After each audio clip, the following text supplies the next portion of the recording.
সম্মানিত সুধী, আলোচনায় প্রবেশ করার পূর্বে আপনাদের কাছ থেকে 3টি চাওয়া দিতে পারবেন তো ইনশাআল্লাহ? প্রথম হচ্ছে আপনারা ধৈর্য সহকারে বসবেন। যারা দাঁড়িয়ে আছেন মেহেরবানি করে আমি বলবো প্রিয় ভাইয়েরা আপনারা বসে যান। চেয়ারও খালি আছে আর নিচেও খালি আছে। আমি ছোট্ট মানুষ, আমার কাছে খারাপ লাগে, আপনারা বড় মানুষ এখানে বসে আছেন, বেয়াদবি মাফ করবেন। যেহেতু এটা একটা রীতি, যিনি কথা বলেন বসতেই হয়, সেজন্য বসেছি। তো বলেছিলাম প্রথম হচ্ছে আপনাদের ধৈর্য সহকারে বসবেন। দ্বিতীয় হচ্ছে মনোযোগ সহকারে শুনবেন। অল্প কিছুক্ষণ কথা বলবো, যতক্ষণ কথা বলবো আমার কথায় কথায় সুবহানাল্লাহ, আলহামদুলিল্লাহ, আল্লাহু আকবার বলতে পারবেন তো ইনশাআল্লাহ? সম্মানিত সুধী, এটা হচ্ছে কোরআনের মাহফিল। এই মাহফিল একজন মুমিন যতক্ষণ বসে থাকবে, যতক্ষণ বসে কুরআন সুন্নাহের আলোচনা শুনবে, আল্লাহ পাক ততক্ষণ তার ঈমানের নূর বাড়িয়ে দিতে থাকবেন। আল্লাহু আকবার। একজন মানুষের অন্তরের ভিতরে যখন ঈমান প্রবেশ করে, ঈমান প্রবেশ করার কারণে তার অন্তরের মধ্যে ছোট্ট একটু তিলের মতো বিন্দুর সৃষ্টি হয়ে যায়। নামাজের মাধ্যমে, রোজার মাধ্যমে, আমলে সালেহ অর্থাৎ নেক কাজের মাধ্যমে এবং এই কোরআনের মাহফিলে বসে যে কোরআন সুন্নাহের আলোচনা শোনা, জিকির করার মাধ্যমে আল্লাহ পাক তার ঈমানের নূর আস্তে আস্তে বাড়িয়ে দেন। এমন একটা সময় আসে তার পুরো অন্তরটা নূরে আলোকিত হয়ে যায়। আল্লাহু আকবার। ঠিক তদ্রূপ একজন মানুষের যখন কোরআনের মাহফিল ভাল লাগে না, মসজিদে বসা ভাল লাগে না, নামাজ রোজা ভাল লাগে না, নেক কাজ ভাল লাগে না, কোরআন তিলাওয়াত ভাল লাগে না, তার অন্তরের ভিতরে ছোট্ট একটি তিলের মতো বিন্দুর সৃষ্টি হয়ে যায়। সেই তিলের বিন্দুটি বাড়তে বাড়তে একদিন তার পুরো অন্তরটাই কালো হয়ে যায়। পড়ুন নাউজুবিল্লাহ। আমি শারীরিকভাবে কিছুটা অসুস্থ। গত রাতে মাত্র 2 ঘন্টা ঘুমিয়েছি। আজকে ঘুমানোর কোনো সুযোগ হয় নাই। 2 ঘন্টা ঘুমিয়ে একজন মানুষ কিভাবে কথা বলে? অল্প কিছুক্ষণ কথা বলবো। প্রিয় সুধী, প্রিয় এলাকাবাসী, আপনাদেরকে আমি অনুরোধ করছি, এত সুন্দর একটি স্টেজ সাজিয়েছেন, মাইক এনেছেন, এত হাজার হাজার টাকা খরচ করেছেন, আপনারা যদি না আসেন তো মাহফিলের তো হক আদায় হবে না। আপনারা আসুন, একদিনই তো মাত্র, আপনারা আসুন, মাহফিলের সৌন্দর্যতা রক্ষা করুন। আসুন আমরা ভূমিকায় কোনো প্রকার কথা না বাড়িয়ে সরাসরি প্রবেশ করি আমার আলোচ্য বিষয়। আমার সামনে উপস্থিত উলামায়ে কেরাম, মুরব্বী বাবারা, যুবক ভাইয়েরা, ছোট্ট ছোট্ট সোনামণিরা, পর্দার আড়ালে অবস্থানরতা আমার অতি সম্মানিতা আবেদা সালেহা মা ও বোনেরা, সবাইকে প্রথমেই আমার আন্তরিক সালাম, আসসালামু আলাইকুম। এমন একটি বিষয় নিয়ে আজকে কথা হবে সংক্ষিপ্ত সময়ের ভিতরে। আমার পরপরই আজকের মাহফিলের প্রধান বক্তা বিশিষ্ট আলেমে দ্বীন হযরত মাওলানা মুফতি আবুল কাশেম সিদ্দিকী সুনামগঞ্জি হুজুর, তিনি আসবেন। হুজুর আসার আগ পর্যন্ত আমি আপনাদের খেদমতে কথা বলবো। ধৈর্য সহকারে বসতে পারবেন তো ইনশাআল্লাহ? এমন একটি বিষয় নিয়ে কথা বলবো, যে বিষয় নিয়ে কথা বলতে যে আমি তোফায়েল আল হাবিব কেন, পৃথিবীর প্রত্যেক মানুষ যদি কথা বলতে থাকে, এক পর্যায়ে সবার জ্ঞান শেষ হয়ে যাবে, কিন্তু সেই বিষয় সম্পর্কে আলোচনা করা শেষ হবে না। সেটা হচ্ছে শার রিসালাতের আলোচনা। কেমন নবী আমার, সেই নবীর কেমন শান, সেই নবীর কেমন মান। যুগ যুগ ধরে পৃথিবীর মধ্যে অনেক আদর্শের আবির্ভাব হলো। প্লেটোর আদর্শ, আব্রাহাম লিঙ্কনের আদর্শ, মাও সেতুনের আদর্শ, লেনিনের আদর্শ, কার্ল মার্ক্সের আদর্শ, সমাজতন্ত্র, পুঁজিবাদ, গণতন্ত্র, কত আদর্শই জমিনের মধ্যে হলো।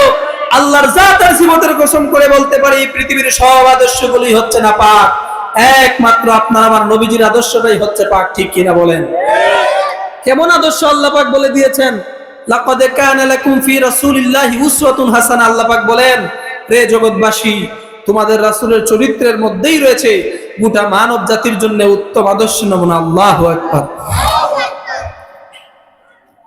সেই নবীর কেমন শান, সেই নবীর কেমন মান, আমার নবীর কেমন শান। আদম থেকে আরম্ভ করে ঈসা পর্যন্ত লক্ষাধিক নবী পৃথিবীর মধ্যে দ্বীনের দাওয়াত দিলেন, কিন্তু আল্লাহ পাক কোন নবীর মাধ্যমে তার দ্বীন ইসলামকে কায়েম করেন নাই। তার নবী মাত্র 23টি বছর দ্বীনের দাওয়াত দিয়েছেন। আল্লাহ পাক তার হাবিবের সম্মানার্থে 23 বছরে তার দ্বীনটাকে পরিপূর্ণ করে দিয়েছে। সুবহানাল্লাহ পড়েন। আদম থেকে আরম্ভ করে ঈসা পর্যন্ত লক্ষাধিক নবী দ্বীনের দাওয়াত দিলেন, হাজার হাজার বছর, কিন্তু আল্লাহ পাক কোন নবীর মাধ্যমে তার দ্বীনকে পরিপূর্ণ করেন নাই।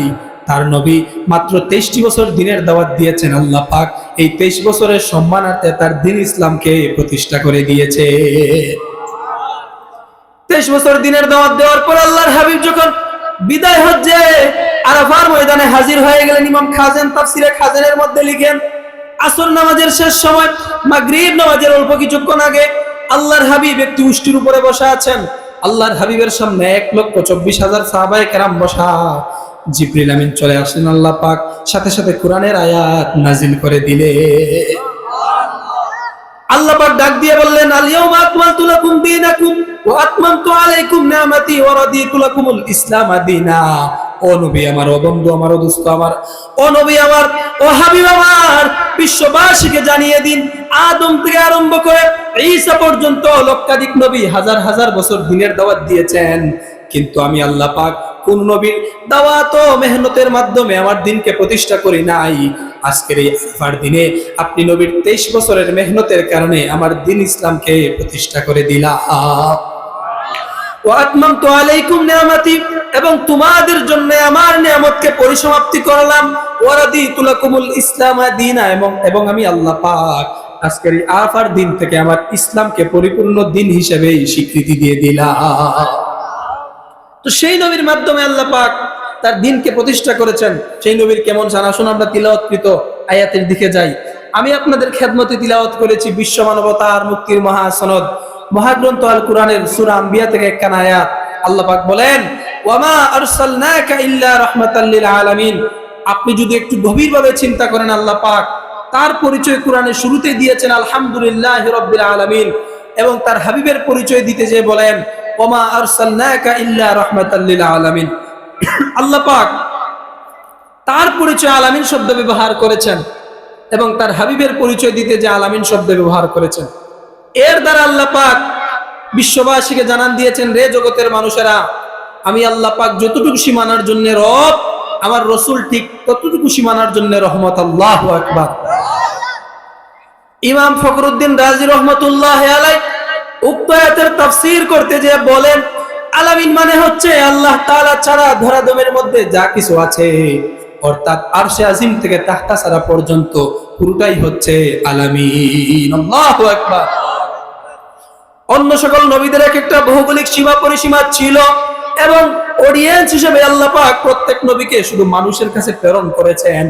অডিয়েন্স মানুষ, তার মধ্যে আবার নির্দিষ্ট ভূখণ্ড ভূমি সীমা রাখা। কিন্তু রাসূলুল্লাহর ব্যাপারে আল্লাহ পাক সকল নিয়ম ভঙ্গ করে আরশে আজিম থেকে তাহতা সারা পর্যন্ত গোটা সকল সৃষ্টি জগতের জন্য রহমত বানিয়ে রিসালতের পরিপূর্ণ দায়িত্ব দিয়ে পৃথিবীর মধ্যে প্রেরণ করেছে। সুবহানাল্লাহ। অন্য সকল নবী কেউ একজন গ্রামের নবী, দেশের নবী, এলাকার নবী ছিলেন, কিন্তু আমার নবী গ্রামের, দেশের, এলাকার নবী নন। তিনি আরশে আজিম থেকে আরম্ভ করে তাহতা সারা পর্যন্ত গোটা সকল সৃষ্টি জগতের জন্য নবী। আল্লাহু আকবার। সেই নবী আমাদের জন্য কেমন রহমত, 3টি পয়েন্টে প্রথমে কথা বলে আল্লাহর হাবিব দুনিয়াতে কেমন রহমত, দুনিয়ার পরে আমরা যাব কবরে, কবরে কেমন রহমত, কবর থেকে আমরা উঠবো হাসরে, সেই হাসরের ময়দানে আল্লাহর হাবিব আমাদের জন্য কেমন রহমত। দুনিয়াতে কেমন রহমত আপনারা দেখতেই পাচ্ছেন, ফুল ফল, গাছপালা, নদী নালা, যত কিছু রয়েছে সবকিছু আল্লাহর হাবিবের জন্য রহমত, অর্থাৎ সবকিছু আল্লাহর হাবিবের রহমত। দুনিয়ার পরে আমরা যাব কবরে, সেই কবরে আল্লাহর হাবিব আমাদের জন্য কেমন রহমত। আল্লাহর হাবিব শুধু দুনিয়াতে রহমত নয়, কবরেও তিনি আমাদের জন্য রহমত। কবরে তিনি আমাদের জন্য কেমন রহমত। হাদিস সাক্ষী, কবরের মধ্যে 3টি প্রশ্ন করা হবে। মার রব্বুক, তোমার রবকে আপনি বলবেন রব্বি আল্লাহ। ওমা দীনুক, তোমার দিন কি? আপনি বলবেন দীনি আল ইসলাম। 3 নম্বরে যে প্রশ্নটি করা হবে, মূল পয়েন্ট, টার্নিং পয়েন্ট, 3 নম্বরে আপনাকে বলা হবে ওয়ামান হাদার রাজুল, উনিকে। মুসলিম শরীফের হাদিস সাক্ষী, যদি আপনি এতটুকু বলতে পারেন মুহাম্মাদুর রাসূলুল্লাহ, সাথে সাথে আল্লাহ পাক রাসূলুল্লাহর কারণে আপনার কবরে 6টি নিয়ামত দিয়ে ভরপুর করে দিবেন। আল্লাহু আকবার। যদি আপনি কবরে রাসূলুল্লাহকে চিনতে পারেন, রাসূলুল্লাহর রহমত দিয়ে আল্লাহ পাক সাথে সাথে আপনার কবরকে ভরপুর করে দিবেন। আল্লাহু আকবার। আল্লাহ পাক ফেরেশতাদেরকে বলবেন, রে ফেরেশতারা, আমার ওই বান্দা সাধারণ কোনো বান্দা নয়, সে তার নবীজিকে চিনে ফেলেছে। তোমরা জান্নাতের মধ্যে চলে যাও, ওয়া আফরিশুহু মিনাল জান্নাহ, হে ফেরেশতারা জান্নাত থেকে লাইট নিয়ে আসো। আমার ওই আল্লাহ পাক বলবেন ওয়া আফরিশুহু মিনাল জান্নাহ, রে ফেরেশতারা আমার ওই বান্দার পিঠ এবং মাটির মাঝখানে জান্নাতের তোশক বিছিয়ে দাও। আল্লাহু আকবার। কবরে যদি রাসূলুল্লাহকে চিনতে পারেন আপনি, আপনার আত্মীয় স্বজন কেমন জানি আপনাকে মাটির মধ্যে রেখে আসলো না, যদি আপনি রাসূলুল্লাহকে চিনতে পারেন, ওয়া আফরিশুহু মিনাল জান্নাহ, আল্লাহ পাক ফেরেশতাদেরকে বলবেন রে ফেরেশতারা যাও যাও মাটির মধ্যে আমার ওই বান্দার দেহটা রাখিও না, আমার ওই বান্দার দেহ এবং মাটির মাঝখানে জান্নাতের তোশক বিছিয়ে দাও। সুবহানাল্লাহ পড়ে। 2 নম্বরে আল্লাহ বলবেন রে ফেরেশতারা ওয়া আলবিসুহু মিনাল জান্নাহ, রে ফেরেশতারা জান্নাতের মধ্যে চলে যাও, আমার ওই বান্দাকে জান্নাতের পোশাক পরিয়ে দাও। ওয়াসি কবরাহু লাহু, আমার ওই বান্দার দুটি চোখ যত দূর পর্যন্ত যায় তার কবরটাকে ঠিক ততটুকু প্রশস্ত করে দাও। ওয়া নাউবির কবরাহু বিনুরিল জান্নাহ, জান্নাত থেকে লাইট নিয়ে আসো, আমার ওই বান্দার কবরটাকে আলোয় আলোকিত করে দাও। আল্লাহু আকবার। ওয়াফতাহু লাহু বাবান ইলা জান্নাহ, এ ফেরেশতারা জান্নাতের মধ্যে চলে যাও, জান্নাত থেকে আরম্ভ করে আমার ওই বান্দার কবর পর্যন্ত সুন্দর করে একটি দরজা খুলে দাও। সুবহানাল্লাহ বলেন। 6 নম্বরে আল্লাহ বলবেন রে ফেরেশতারা আমার ওই বান্দাকে কিয়ামত পর্যন্ত ঘুম পাড়িয়ে দাও এবং তার কবরের সামনে জান্নাতের সব নিয়ামতরা দিয়ে রাজিয়ে দাও, যাতে আমার বান্দার ঘুম ভাঙ্গার সাথে সাথে সে জান্নাতের নিয়ামত উপভোগ করতে পারে। আল্লাহু আকবার। তো সেই নবীর কেমন শান, সেই নবীর কেমন মান, যদি আপনি কবরে রাসূলুল্লাহকে চিনতে পারেন, সাথে সাথে 6টি নিয়ামত দিয়ে রাসূলুল্লাহর কারণে রাসূলুল্লাহর রহমতে আপনার কবরে 6টি নিয়ামত দেওয়া হবে। আপনার দেহ এবং মাটির মাঝখানে জান্নাতের তোশক বিছিয়ে দেওয়া হবে, আপনাকে জান্নাতের পোশাক পরিয়ে দেওয়া হবে, আপনার চোখের দৃষ্টি যতদূর পর্যন্ত যায় আপনার 3.5 হাত কবরকে ঠিক ততটুকু প্রশস্ত করে দেওয়া হবে, জান্নাত থেকে লাইট এনে আপনার কবরকে আলোকিত করে দেওয়া হবে এবং আপনার কবর থেকে জান্নাত পর্যন্ত একটি দরজা খুলে দেওয়া হবে এবং আপনাকে কিয়ামত পর্যন্ত ঘুম পাড়িয়ে দেওয়া হবে। আল্লাহু আকবার। তো কারণ হচ্ছে একটাই, বিষয় হচ্ছে একটাই, দুনিয়াতে থাকা অবস্থায় আল্লাহর হাবিবকে অনুসরণ করতে হবে, অনুকরণ করতে হবে, তাহলেই আপনি কবরের রাসূলুল্লাহকে চিনতে পারবেন। আর যদি আপনি রাসূলুল্লাহকে চিনতে পারেন, আপনার কোনো ভয় নাই, আপনার কোনো চিন্তা নাই, আল্লাহ পাক ফেরেশতাদের মাধ্যমে 6টি নিয়ামত দিয়ে আপনার কবরকে ভরপুর করে দিবেন। আল্লাহু আকবার। এবার আসুন কবরের পরে আমরা উঠবো হাসরে।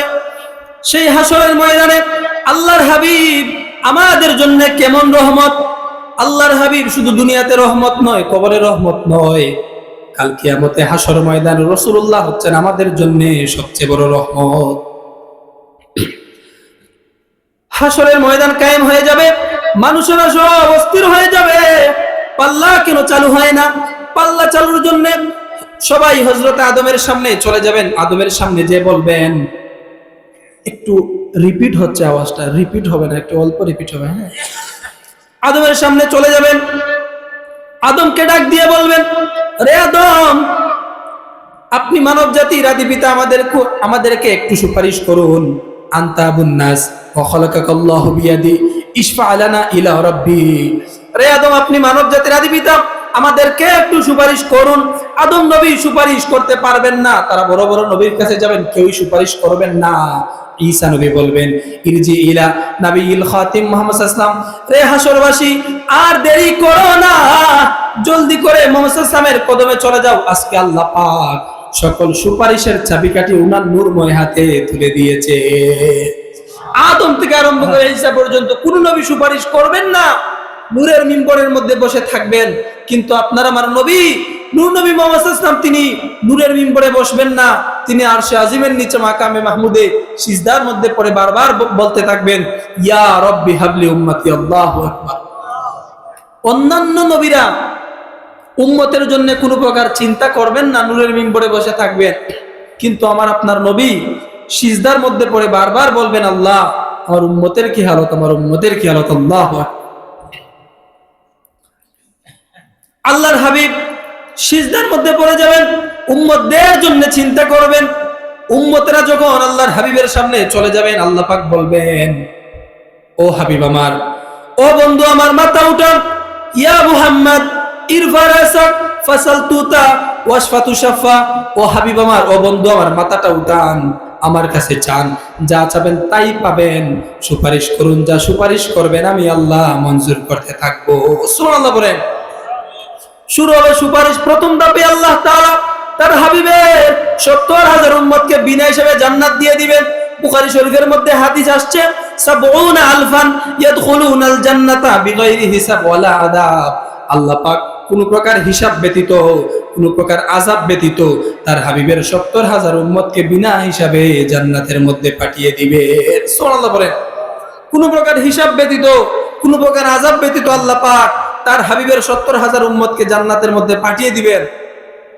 এরপর রাসূলুল্লাহ তার আপন উম্মতের কবিরা গুনাহগারদের জন্য সুপারিশ শুরু করবেন। যারা সারা জীবন নামাজ পড়ে নাই, গুনাহের কাজ করেছে, বড় বড় কবিরা গুনাহ করেছে, হুজুর তাদের জন্য সুপারিশ শুরু করবেন। হুজুর বলেছেন, আবু দাউদের হাদিস সাক্ষী, শাফাআতি লি আহলিল কাবাইরি মিন উম্মতি। হুজুর বলেছেন, আমার উম্মতের বড় বড় কবিরা গুনাহগারদের জন্য আমার আল্লাহ আমার সুপারিশ কবুল করে তাদেরকে জান্নাতের মধ্যে পাঠিয়ে দিবেন। আল্লাহু আকবার। রাসূলুল্লাহ যে সুপারিশ করবেন আপনারা বিশ্বাস করেন তো? আসতে বলেন, কেন বিশ্বাস করেন তো? কিন্তু অত্যন্ত দুঃখ পরিতাপের বিষয় হচ্ছে, আমার দেশে অনেক ভাইয়েরা আছে যারা বলে আমাদের নবী নাকি কাল কিয়ামতে হাসর ময়দানে সুপারিশ করবেন না। মনে রাখবেন মুসলমান, আমরা আহলে সুন্নাত ওয়াল জামাতের অধিকারী, আমাদের বিশ্বাস হচ্ছে আমাদের নবী শাফায়াতুন নবী, তিনি কাল কিয়ামতে হাসর ময়দানে আমাদেরকে সুপারিশ করবেন। একজন আপনা ঈমানদার যতক্ষণ পর্যন্ত জাহান্নামের মধ্যে জ্বলবে, আমার রাসূল ততক্ষণ পর্যন্ত জান্নাতের মধ্যে যাবেন না। যতক্ষণ পর্যন্ত রাসূলুল্লাহ প্রত্যেক উম্মত জান্নাত না যায়, নাজাত না পায়, আমার রাসূল ততক্ষণ পর্যন্ত জান্নাত যাবেন না। আল্লাহু আকবার।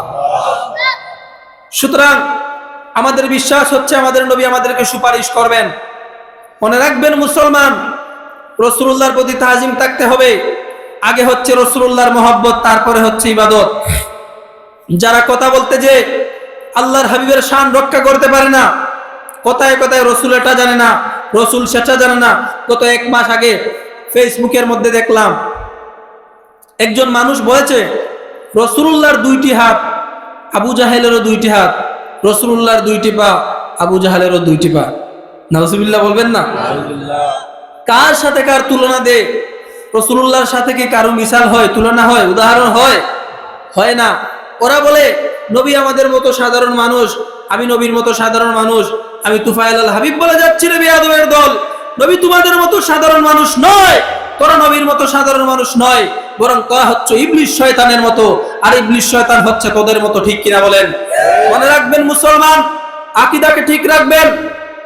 আমরা আহলে সুন্নাত ওয়াল জামাতের অধিকারী, আমাদের বিশ্বাস হচ্ছে আমাদের নবী হায়াতুন নবী, জিন্দা নবী, তিনি আমাদের মতো সাধারণ নন।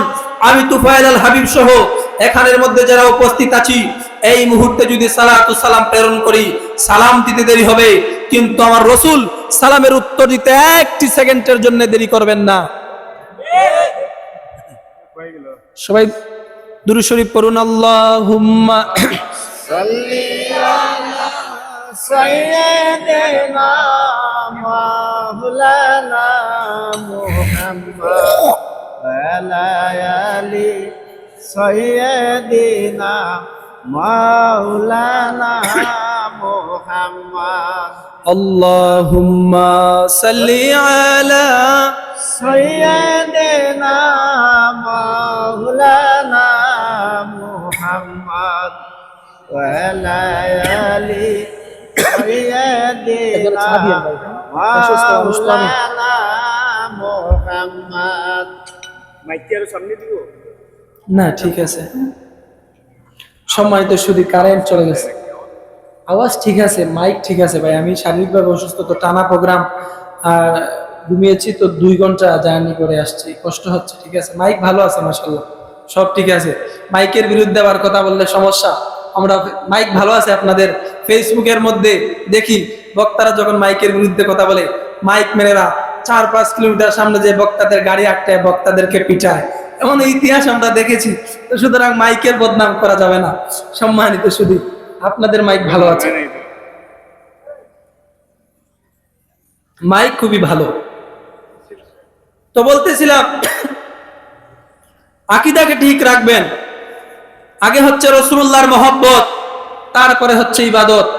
যার ভিতর রাসূলুল্লাহর মহব্বত নাই, যার ভিতর রাসূলুল্লাহর তাজিম নাই, তার ভিতরে ইসলাম নাই, ঈমান নাই, ইহসান নাই, শরীয়ত তরিকত হাকিকত মারিফত কিছুই নাই, ঠিক কিনা বলেন? মনে রাখবেন মুসলমান, আগে রাসূলুল্লাহর মহব্বত, তারপরে হচ্ছে ইবাদত। আপনারা জানেন হাদিসে জিবরিলের মধ্যে হযরতে জিবরিল আসলেন, আল্লাহর হাবিবকে ইসলাম ঈমান ইহসান সম্পর্কে প্রশ্ন করেছেন। এর আগে হযরতে জিবরিল সালাম দিয়েছেন। হযরতে জিবরিল তার মাথাটা আল্লাহর হাবিবের সিনার দিকে নত করেছেন। এর দ্বারা হযরতে জিবরিল সাহাবায়ে কেরামকে শিক্ষা দিয়েছেন না, সাহাবায়ে কেরাম ইসলাম শিখার আগে, ঈমান শিখার আগে, ইহসান শিখার আগে রাসূলুল্লাহ তাজিম শিখো, মহব্বত শিখো। যার ভিতরে রাসূলুল্লাহ তাজিম নাই, মহব্বত নাই, তার ভিতরে ইসলাম, ঈমান, ইহসান, শরীয়ত তরিকত হাকিকত মারিফত কিছুই নাই, ঠিক কিনা বলেন? আগে রাসূলুল্লাহর মহব্বত, তারপরে হচ্ছে ইবাদত। ফুলতুলির সাহেব কিবলা একটি কথা সব সময় বলতেন, বেয়াদবকে ইলম শিক্ষা দিও না। সুতরাং অর্থাৎ তিনি এটাই বুঝিয়েছেন, ছাত্রকে ইলম শিক্ষা দেওয়ার আগে আদব শিক্ষা দাও। ছাত্রকে ইলম শিক্ষা পড়ে দিবে, আগে আদব শিক্ষা দাও। আমি যেদিন মিশকাতুল সরামিরকাতে এই হাদিসের ব্যাখ্যা পড়লাম, মুল্লা আলী কারি 12 খণ্ডের কিতাব লিখেছেন, আমার লাইব্রেরিতে আছে।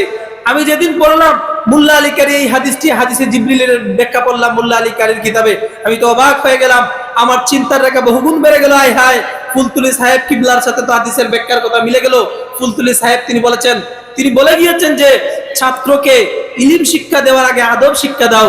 আর হযরতে জিবরিলও ইলম শিক্ষা দেওয়ার আগে, অর্থাৎ ইসলাম ঈমান ইহসান সম্পর্কে জানার আগে আদব শিক্ষা দিয়েছেন। নামাজের শুরুতে বসেছেন, সালাম দিয়েছেন। হযরতে জিবরিল তার মাথাটা আল্লাহর হাবিবের সিনার দিকে নত করেছেন। এর দ্বারা কিন্তু হযরতে জিবরিল সাহাবায়ে কেরামকে শিক্ষা দিয়ে গিয়েছেন, সাহাবায়ে কেরাম সহ গোটা উম্মতকে শিক্ষা দিয়েছেন, রে উম্মতেরা, ইসলাম, ঈমান, ইহসান, শরীয়ত তরিকত হাকিকত মারিফত পরে শিখবা, আগে রাসূলুল্লাহর প্রতি তাজিম শিখো, ভক্তি শিখো। যার ভিতর রাসূলুল্লাহর তাজিম নাই, ভক্তি নাই, তার ভিতরে ইসলাম ঈমান ইহসান কিছুই প্রবেশ করতে পারে না, ঠিক কিনা বলেন? তো বলতেছিলাম, আল্লাহর হাবিব তার আপন উম্মতের কবিরা গুনাহগারদের জন্য সুপারিশ করবেন। বড় বড় কবিরা গুনাহ করেছে, সারা জীবন নামাজ পড়ে নাই, হুজুর তাদের ধরে ধরে জান্নাতের মধ্যে পাঠিয়ে দিবেন। আল্লাহ পাক ডাক দিয়ে বলবেন, হাবিব যা চেয়েছেন তা দিয়েছি, রাজি কি করতে পেরেছি? হুজুর বলবেন, আল্লাহ রাজি হই নাই। আল্লাহ পাক বলবেন, হাবিব যা চেয়েছেন তা দিয়েছি, যা চান নাই তাও তো দিয়েছি। আপনার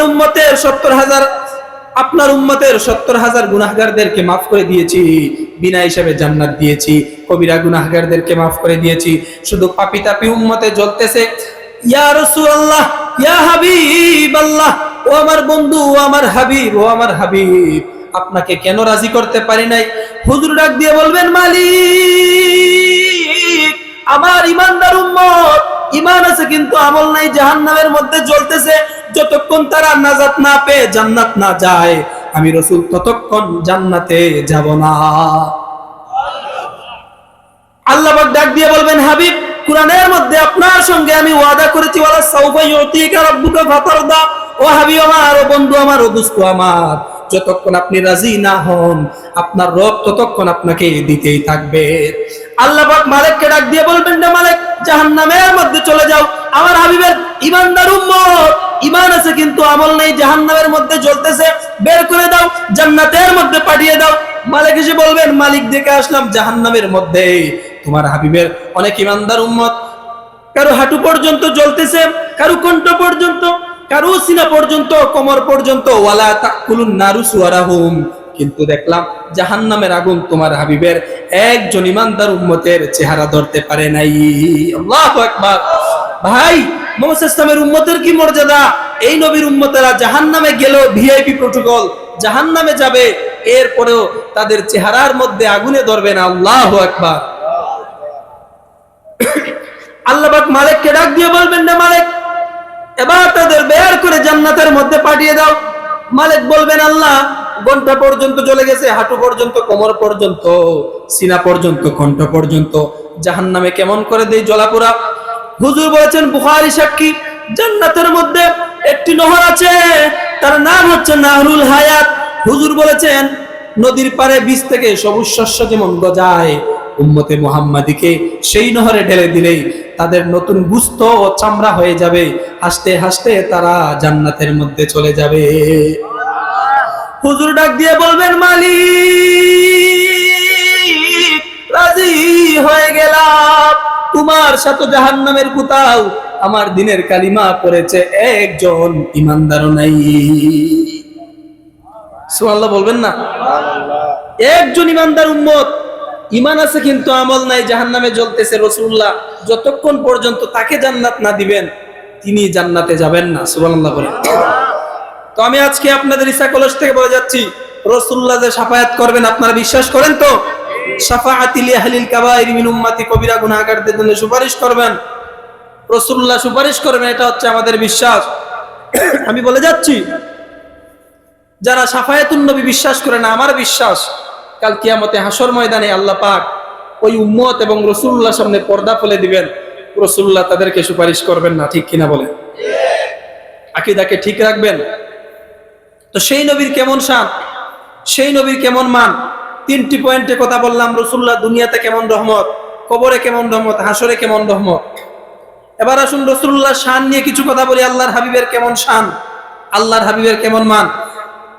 ইমাম কাজী আয়াস মালিক রহমতুল্লাহ আলাইহি কিতাবুশ শিফা, মুল্লা আলী কারি হানাফি হারুমি মাক্কি শারহে শিফা, ইমাম আহমদ কুফাজি নাসিবুর রিয়াদের ভিতরে বিশ্ববিখ্যাত ইমামগণ, তিনারা তাদের শত শত কিতাবের মধ্যে লিখে গিয়েছেন আল্লাহর হাবিবের শান, আল্লাহর হাবিবের মান। আমার নবীর মাথার চুল মুবারকের আগা মুবারক হইতে পায়ের নখ মুবারকের আগা মুবারক পর্যন্ত অল বডি মেশকে আম্বর আতর দ্বারা বেষ্টিত। আল্লাহু আকবার। সেই নবীর প্রতি ভালোবাসার প্রয়োজন আছে না নাই? কার কার আছে? নারে তাকবীর, নারে রিসালাত, আহলে সুন্নাত ওয়াল জামাত, নারে তাকবীর। আমরা রাসূলুল্লাহর ভালোবাসা চাই কি চাই না? রাসূল ব্যতীত আমাদের উপায় আছে? নাই। আছে? দুনিয়াতে নাই, কবরে নাই, হাসরে নাই। দুনিয়াতেও নাই, কবরে যদি রাসূলকে চিনতে পারেন না আপনাকে নিয়ামত দেওয়া হবে না, এবং হাসরের ময়দানে যদি রাসূল সুপারিশ না করেন আপনি তো জাহান্নামী। ঠিক কিনা বলেন? সুতরাং দুনিয়ায়, কবরে, হাসরে সব জায়গায় রাসূলুল্লাহ প্রয়োজন আছে। ঠিক কিনা বলেন? সেই নবীর প্রতি কেমন ভালোবাসা থাকতে হবে। একটি ঘটনা বলতেছি উহুদ থেকে। আল্লাহর হাবিব যখন উহুদ যুদ্ধে চলে গেলেন, বনু দিনার গোত্রের একজন মহিলা শুনতে পারলেন আল্লাহর হাবিব নাকি শহীদ হয়ে গিয়েছেন। আমার মা, আমার বোনেরা একটু মনোযোগ দিয়ে শুনবেন। সেই যুগের মা বোনদের আল্লাহর হাবিবের প্রতি কেমন তাজিম ছিল, কেমন ভালোবাসা ছিল। বৃদ্ধ মহিলা শুনতে পারলেন আল্লাহর হাবিব নাকি উহুদ যুদ্ধের মধ্যে শহীদ হয়ে গিয়েছেন। পাগলের মতো দৌড়াতে লাগলেন, উহুদ যুদ্ধে হাজির হয়ে গেলেন। সাহাবায়ে কেরামকে ডাক দিয়ে বললেন, রে সাহাবায়ে কেরাম, আল্লাহর হাবিব কেমন আছেন? সাহাবায়ে কেরাম বললেন, রে মহিলা, উহুদ যুদ্ধে যে কোনো লাভ নাই, ইতিমধ্যে উহুদ যুদ্ধে তোমার পিতা শহীদ হয়ে গিয়েছে। মহিলাটি ডাক দিয়ে বললেন, রে সাহাবায়ে কেরাম, আমার পিতার সংবাদ চাই না, একটি মুহূর্তের জন্য বলে দাও আল্লাহর হাবিব কেমন আছে। সুবহানাল্লাহ। একজন মহিলা, তার পিতা শহীদ হয়ে গিয়েছে, এরপরও পিতার জন্য চিন্তা করে নাই, বারবার বলতেছে আল্লাহর হাবিব কেমন আছে। আরেকজন কাফেলা বললেন, রে মহিলা, উহুদ যুদ্ধে যে কোনো লাভ নাই, উহুদ যুদ্ধে তোমার স্বামী শহীদ হয়ে গিয়েছেন। আরো একটি দল বললেন তোমার সন্তান শহীদ হয়ে গিয়েছেন। আরো একটি কাফেলা বললেন তোমার ভাই শহীদ হয়ে গিয়েছেন। মহিলাটি বিচলিত হলেন না, বারবার বললেন, রে সাহাবায়ে কেরাম, একটি মুহূর্তের জন্য বলে দাও আল্লাহর হাবিব কেমন আছে। একজন নারী প্রথম আশ্রয় তার পিতার বাড়ি, বিয়ের পরে স্বামীর বাড়ি, স্বামী মারা গেলে সন্তানের বাড়ি, মাঝে মধ্যে ভাইয়ের বাড়ি। মহিলাটির প্রথম সম্বল পিতা শহীদ হয়ে গেলেন, দ্বিতীয় সম্বল স্বামী শহীদ হয়ে গেলেন, তৃতীয় সম্বল সন্তান শহীদ হয়ে গেলেন, চতুর্থ এবং শেষ সম্বল ভাই শহীদ হয়ে গেলেন। এরপরে মহিলা কারোর জন্য চিন্তা করলেন না, বারবার বললেন, রে সাহাবায়ে কেরাম, একটি মুহূর্তের জন্য বলে দাও দিনের নবী কেমন আছে। দিস ইজ ইমান, এটাই হচ্ছে ইমান। এরপরে তিনি রাসূলুল্লাহকে যখন সুস্থ অবস্থায় দেখলেন, অর্থাৎ রক্ত মুবারক ঝরতেছে, হযরত আলী ঢাল দিয়ে পানি দিচ্ছেন বা ফাতেমা দিয়ে রক্ত মুছে দিচ্ছেন। মহিলা বললেন, ইয়া রাসূলুল্লাহ, আলহামদুলিল্লাহ, আপনি সুস্থ আছেন। আমি শুনেছি আমার পরিবারের সবাই শহীদ হয়ে গিয়েছেন, কারোর জন্য বিন্দু পরিমাণ চিন্তা হয় নাই, চিন্তা একটাই ছিল আপনি রাসূল কেমন আছেন। আল্লাহু আকবার। মনে রাখবেন মুসলমান, ওয়া ইউতিল্লাহ ওয়ার রাসূল ফাউলাইকা মাআল্লাযীনা আনআমা আল্লাহু আলাইহিম মিনান নাবিয়্যিন ওয়াস সিদ্দিকিন ওয়াস শুহাদাই ওয়াস সালিহিন। যারা দুনিয়াতে থাকা অবস্থায় আল্লাহ তাআলার আনুগত্য করবে, রাসূলুল্লাহর আনুগত্য করবে, রাসূলুল্লাহকে অনুকরণ করবে, কাল কিয়ামতে হাসর ময়দানে ওই মানুষেরা এই ভিআইপি 4 প্রকার মানুষের সাথে দাঁড়াইয়া জান্নাতের মধ্যে চলে যাবে। তো আমরা এই ভিআইপি 4 প্রকার মানুষের সাথে দাঁড়াতে চাই কি চাই না? কাজ একটাই, রাসূলুল্লাহকে ভালোবাসতে হবে। সেই নবীর কেমন শান, সেই নবীর কেমন মান। জিবরিল আমিন চলে আসলেন, ডাক দিয়ে বললেন, ইয়া রাসূলুল্লাহ, ইয়া হাবিবাল্লাহ, হুজুর জানেননি আল্লাহ পাক আপনার শান কেমনে বাড়াইলেন, আপনার মান কেমনে বাড়াইলেন? হুজুর বললেন, আল্লাহ তাআলাই ভালো জানেন।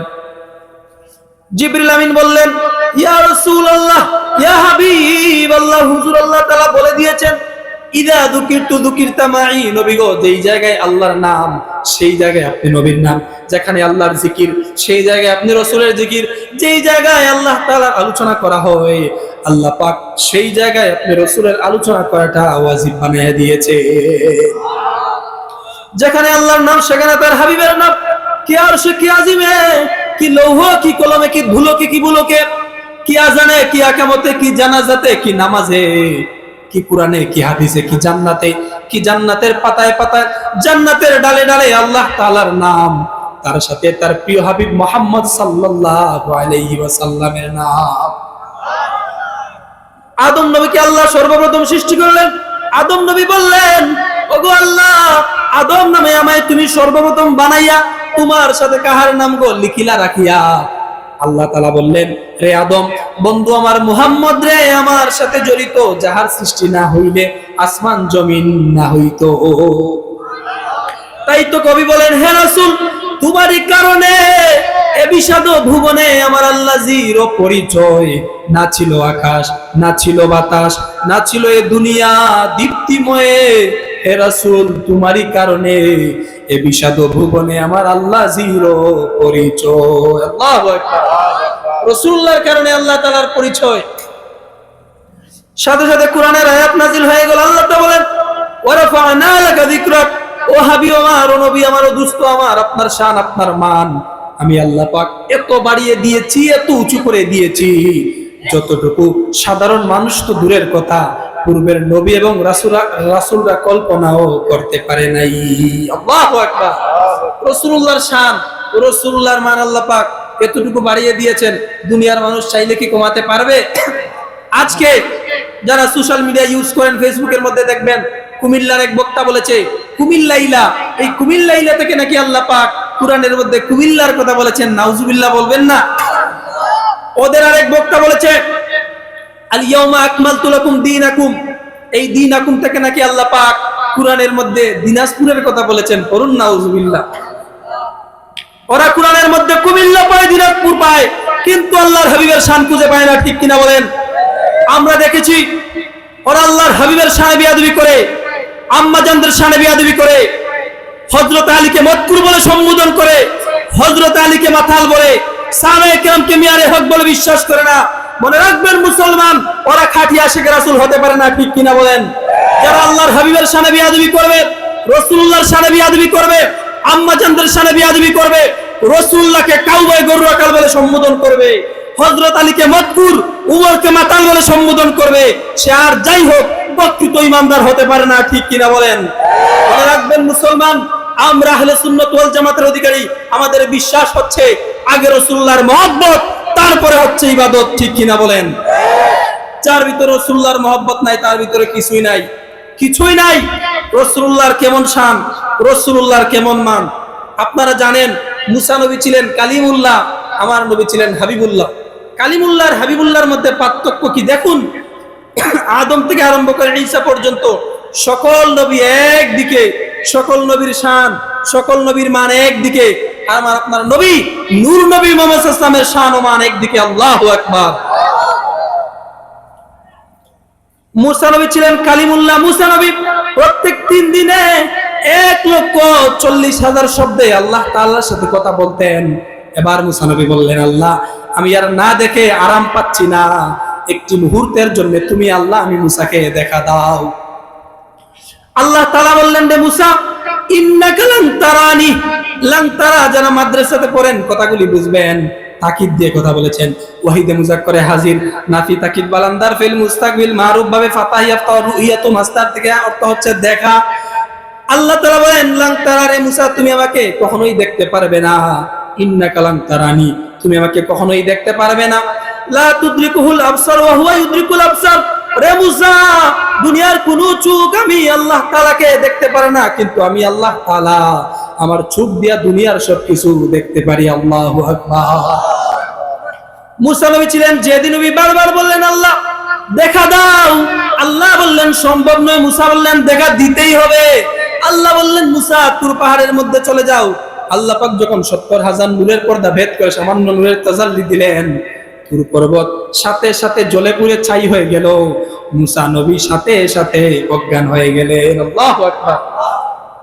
আমার আল্লাহ তাআলার নূরে তুর পর্বত জ্বলে, মুসা নবী জ্বলে না। মুসা নবী যখন হুশে আসলেন বললেন আল্লাহ আমি কোথায়? আল্লাহ বললেন মুসা তুমি তো তুর পাহাড়ে, বলে পাহাড় কই? বলে পাহাড় নাই। মুসা নবী দাঁড়িয়ে বললেন আল্লাহ আমাকে মাফ করে দিন, এবং রিক্সি আবদার আমি মুসার কখনোই করব না।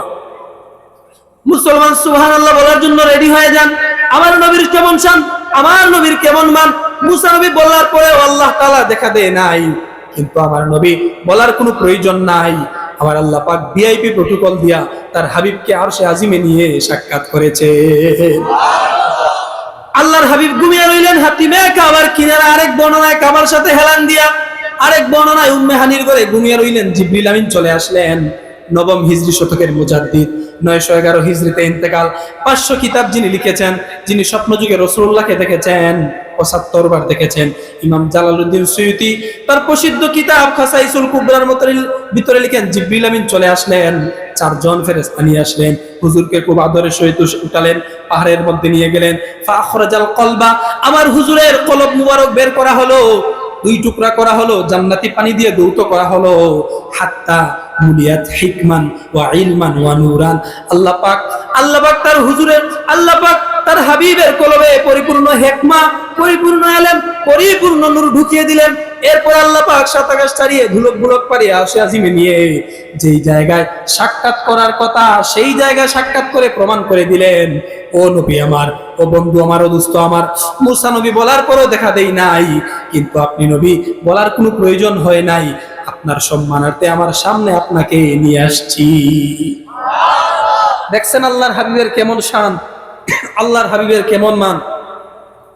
পর্দাবিহীন কথা বলেছেন। অনেকেই বলে আমি তো ছাত্র মানুষ, হ্যাঁ আমি বলার শোভা পায় না, এগুলো আলেমরা বলবেন। আজকের মাহফিলের প্রধান বক্তা তিনি কিতাবি আলেম, অত্যন্ত সুন্দর কথা বলবেন, হুজুর আসলে কথাবার্তা বলবেন। আমি ছাত্র মানুষ, সবকিছু বলার শোভা পায় না। এই যে সাফায়াত সম্পর্কে বলেছি, এই যে মেরাজ সম্পর্কে বললাম, অনেকেই আছে মুসলমান নামদারি বলে মেরাজ নাকি স্বপ্নযুগে হয়েছে। আউযুবিল্লাহ পড়বেন না। আমাদের বিশ্বাস হচ্ছে আমার নবীর মেরাজ স্বপ্নযুগে হয় নাই, তিনি সশরীরে আল্লাহ তাআলার সাথে সাক্ষাৎ করেছেন। ঠিক কিনা বলেন? এটা আমাদের আকীদা। নাউজুবিল্লাহ ফেসবুকের মধ্যে দেখলাম, বলতে বড় লজ্জা লাগে, কথাটা কি বলবো, যাই হোক বলার প্রয়োজন নাই। এত কুরুচিপূর্ণ মন্তব্য করেছে মেরাজ নিয়ে, যারা ফেসবুক চালান বুঝতে পেরেছেন। এটা আমি আমার মুখে আনতে পারবো না। আল্লাহর হাবিবের শান এতটুকু খাটো করেছে, এটা আমি কেমনে মুখে আনবো? নাই আনলাম। ওরা কি, আমার বুঝে আসে না। আল্লাহ তাআলা তাদের বাপ দাদার কতগুলি সম্পদ নষ্ট করেছেন। আপনার বাপ দাদার 10 বিঘা 12 বিঘা 10 হাল 20 হাল জমিন যদি একজন দখল করে ফেলে নিয়ে নে, আপনি তার প্রতি যেমন রাগ হবেন, ওরা রাসূলুল্লাহর প্রতি মুসলমান হয়ে তার চেয়ে বেশি রাগ। মাইক নিয়ে রাসূল এটা জানে না, রাসূল সেটা জানে না, রাসূল আমার মতো, আমি নবীর মতো, তিনি সুপারিশ করবেন না, তিনি কবরের মধ্যে পচে গেছেন, গলে গেছেন, নাউজুবিল্লাহ, তার মেরাজ স্বপ্নযুগে হয়েছে, নাউজুবিল্লাহ। এতটুকু কথা একজন মুমিনের কেমনে আসে?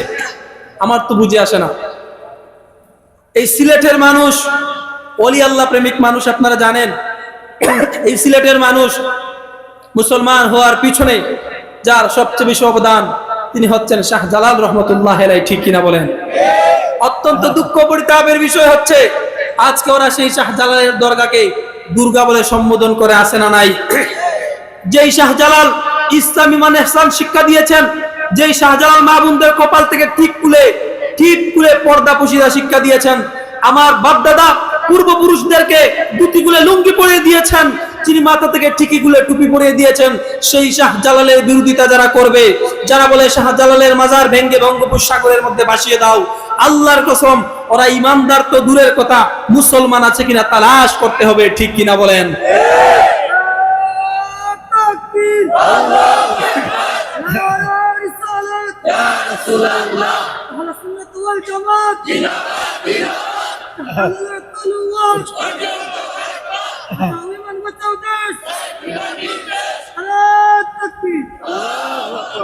সম্মানিত সুধী, এই বাংলাদেশের মধ্যে ইসলাম আসছে ওলি আল্লাহদের মাধ্যমে। শাহজালাল যদি না আসতেন ইসলাম কেমনে পাইতা? ইসলাম কেমনে পাইতা? সামনে নির্বাচন, সবকিছু বলতে পারি না, অনেক কিছু বলার অন্তরের ভিতরে সবকিছু বলতে পারি না, বললাম না। আমরা হচ্ছে ওলি আল্লাহ প্রেমিক।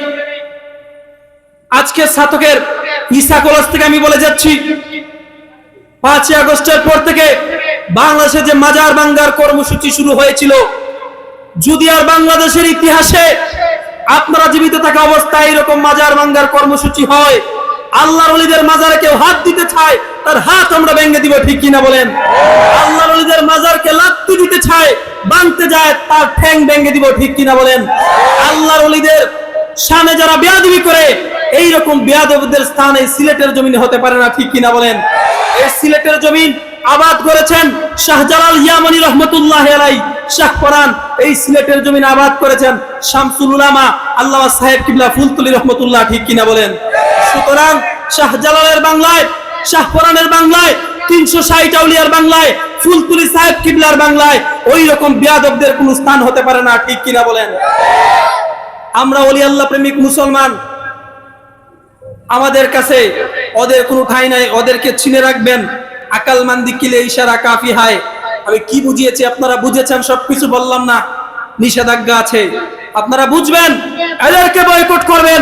যারা আল্লাহর হাবিবের সামনে বেয়াদবি করে, আল্লাহর হাবিবকে গরুয়াখাল বলে সম্বোধন করে, সাহাবায়ে কেরামকে মিয়ায়ে হক বলে বিশ্বাস করে না, আম্মা জানদের সামনে বেয়াদবি করে, উমরকে কুরালিকে মাতাল বলে, এই রকম দলকে, এই রকম ব্যক্তিকে বয়কট করতে হবে। কথা বলেন, ঠিক কিনা বলেন? এদেরকে বয়কট করা হচ্ছে সময়ের দাবি। মনে রাখবেন মুসলমান, আমরা চাই আহকামে শরিয়া প্রতিষ্ঠা হোক, কিন্তু ওরা ক্ষমতার লোভে আহকামে শরিয়া বলে, আমরা আহকামে শরিয়া প্রতিষ্ঠা করতে চাই না। তোমরা আর যাই হোক, তোমরা ইসলামী হতে পারো না, ঠিক কিনা বলেন? মনে রাখবেন মুসলমান, আমরা কিন্তু সন্ত্রাসে বিশ্বাসী নয়। ঢাকা শহর জ্বালিয়ে দাও, হাত কেটে ফেলো, পা কেটে ফেলো, বোমা দাও। আপনারা জানেন সম্ভবত 2019 সালে, সরি আরো আগে, ভুলে গেছি, 8 সাল না 4 সালে এক সময়ে 64 জেলায় বোমা ফাটানো হয়েছিল। আপনাদের হয়তো অনেকের মনে আছে। এই রকম যারা বোমাবাজি করে, জঙ্গিবাজি করে, মানুষকে হত্যা করে, তাদের সাথে আমাদের কোনো প্রকার সম্পর্ক নাই। তবে মনে রাখবেন মুসলমান, আমরা জিহাদে বিশ্বাসী, আহকামে শরিয়া প্রতিষ্ঠায়, শিরক কুফর নির্মূলে, নারীর অধিকার রক্ষায়, চেক এন্ড ব্যালেন্স, গরিবের অধিকার রক্ষায় ইসলাম যে যুদ্ধ দিয়েছে তার নাম জিহাদ ফি সাবিলিল্লাহ। আমরা আহলে সুন্নাত ওয়াল জামাতের অধিকারী, আমরা সেটার বিশ্বাসী, কিন্তু ভাঙচুরের বিশ্বাসী আমরা নয়, ঠিক কিনা বলেন? নিরপরাধ মানুষকে আমরা মারতে পারি না, এটার বিরোধী আমরা নয়, কিন্তু আজকে আমরা মুসলমানরা লেগে যাচ্ছি। মনে রাখবেন মুসলমান, আরেকটি কথা বলে নিচ্ছি, আকীদাগত সমস্যা থাকতে পারে, কিন্তু ধর্মের ক্ষেত্রে কিন্তু আমরা সবাই এক, ঠিক কিনা বলেন? আকীদাগত সমস্যা থাকবে, কিন্তু আমরা ইসলাম, মুসলমান এবং স্বাধীন বাংলাদেশের স্বার্থে আমরা সবাই এক, অনেক হতে হবে। আপনারা জানেন বিশ্বে যতগুলি বড় বড় মিডিয়া রয়েছে, আল জাজিরা বাদে সবগুলি প্রোপাইটার হচ্ছে ইহুদি খ্রিস্টানেরা। ওরা এগুলি প্রচার করে মুসলমানরা জঙ্গি, মুসলমানদের নবী জঙ্গি ছিলেন, ওরা এগুলি প্রচার করে। আপনারা ধৈর্য সহকারে বসুন, 2 মিনিটে আমি প্রমাণ করে যাচ্ছি, অনলি 2 মিনিটে প্রমাণ করে যাচ্ছি আমি যে এই পৃথিবীতে যত রক্তপাত, যত যুদ্ধ বিগ্রহ, যত মানবতার বিরুদ্ধে হামলা হয়েছে, সবগুলির পিছনে মুসলিমদের হাত রয়েছে, মুসলমানদের কোনো হাত নাই। 2 মিনিটে প্রমাণ করে যাচ্ছি। আপনারা জানেন প্রথম বিশ্বযুদ্ধ 1914 সালে শুরু হয়েছিল, 1918 সালে শেষ হয়েছিল। 4 বছরে মানুষ মারা গিয়েছে 1,60,00,000। এই যুদ্ধটার সূচনা হয়েছে অমুসলিমদের কাছ থেকে। দ্বিতীয় বিশ্বযুদ্ধ 1939 সালে শুরু হয়েছে, 1945 সালে শেষ হয়েছে। 6 বছরে মানুষ মারা গিয়েছে প্রায় 7 থেকে 8 কোটি। এই যুদ্ধের সূচনা হয়েছে অমুসলিমদের কাছ থেকে। আজকে যে ইহুদি খ্রিস্টানরা, পশ্চিমারা বলে মুসলমানরা সন্ত্রাস, মুসলমানরা জঙ্গিবাদ, আপনারাই বলেন প্রথম বিশ্বযুদ্ধ, দ্বিতীয় বিশ্বযুদ্ধের সূচনা মুসলমানদের কাছ থেকে হয়েছে না অমুসলিমদের কাছ থেকে হয়েছে? অমুসলিমদের কাছ থেকে হয়েছে। এই দ্বিতীয় বিশ্বযুদ্ধের শেষে অর্থাৎ 1945 সালে 6 আগস্ট 9 আগস্ট জাপানের হিরোশিমা ও নাগাসাকি শহরে আমেরিকা 2 দিনে 2টি বোমা নিক্ষেপ করেছিল, ফ্যাটম্যান এবং লিটল বয় নামে। হুজুর চলে আসছেন, মাশাআল্লাহ, আলহামদুলিল্লাহ। আমি আর কথা বললাম না, হুজুর চলে আসছেন। আজকের মাহফিলের সম্মানিত প্রধান বক্তা, নারায়ে তাকবীর, নারায়ে রিসালাত, আহলে সুন্নাত ওয়াল জামাত। প্রধান বক্তার আগমন, শুভেচ্ছার স্বাগতম। সিদ্দিকী হুজুরের আগমন। যতক্ষণ কথা বললাম আল্লাহ তাআলা যেন কবুল করেন, মঞ্জুর করেন। فوفقنا الله أن نعمل بما سمعنا. بارك الله لنا ولكم وأقول قولي هذا أستغفر الله لي ولكم ولسائر المسلمين من كل ذنب فاستغفروه إنه هو الغفور الرحيم. السلام عليكم ورحمة الله.